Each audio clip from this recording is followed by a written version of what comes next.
Chapter 22 The Great Flying Mouse. Me? Cried Winston. Fly?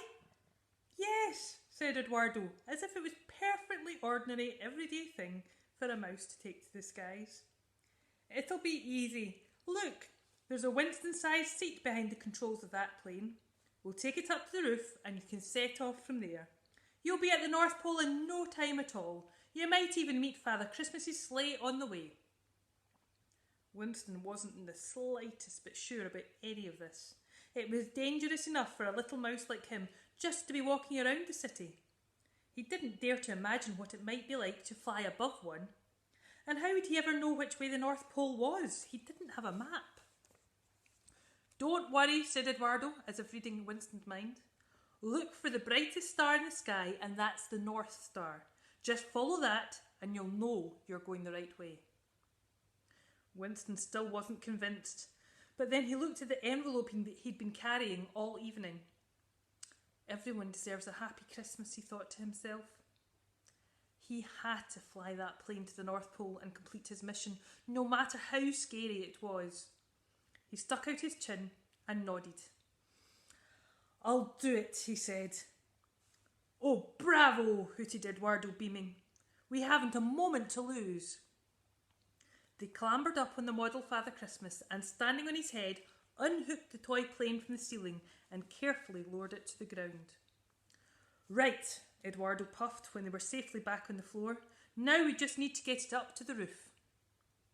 Winston thought of all the hundreds of steps that wound up and around the 5 stories from the entrance hall, and he groaned.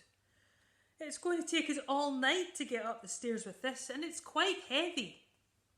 Oh, we aren't going to take the stairs. We'll whiz up to the roof in the elevator, said Eduardo. Follow me. Winston hadn't got a clue what an elevator was, but he had no choice other than to help Eduardo with the plane and tag along with him.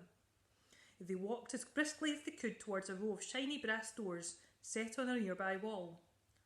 Potted palm plants separated them, and Eduardo scampered up onto one of them to press a neat little button set into the wall. The ground immediately began to tremble, and Winston felt afraid. What was happening? He glanced at Eduardo.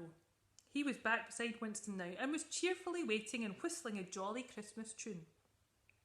The trembling stopped and one set of doors opened, revealing a velvet-lined and gold-trimmed elevator. Eduardo hurried Winston and the plane inside. He clambered up the velvet wall coverings and pressed a little button that was hidden behind a small plate underneath rows of other larger buttons. The entire thing started to shake and shudder as it began to whoosh upwards. That's a secret button for getting straight to the roof, said Eduardo proudly. Only important staff like me know about it. Winston would never forget the short journey in the elevator. He didn't know which way was up and which way was down. He was jostled all around and tumbled over several times. It was a relief when it came to a stop and the doors flew open with a smart little ding of a bell. They dragged the plane out onto the roof and looked about in silence. The weather had taken a turn for the worse while Winston had been inside the department store. A fearful wind roared and howled, and thick curtains of snow swirled around him, making it very difficult to see. Winston gulped. His fur was prickling with nerves. If he squinted, he could just make out the other buildings of the city stretching out all around him. He was very high up, and he could hear the traffic purring far below. We'll need a good runway for you to take off from, shouted Eduardo over the wind. He pointed to a raised buttress at the back of the building. It was only a foot or so off the ground, and by pushing and shoving and heaving and pulling, they got the plane on top of it. The tiny plane rocked wildly. The propeller started to spin. Winston clambered into the cockpit. There was another seat behind him, but it was too small for Eduardo to join him. You'll have to stay here, shouted Winston over the noise. Thank you for all your help. Eduardo patted Winston kindly in the paw. You are welcome here at Fortest any time you like. Winston nestled down into his seat and gripped the controls tightly. Eduardo started to push the plane, slowly at first, then faster and faster. The edge of the building came into view, and beyond it just seemed like a big black void with snow swirling light round like a whirlpool.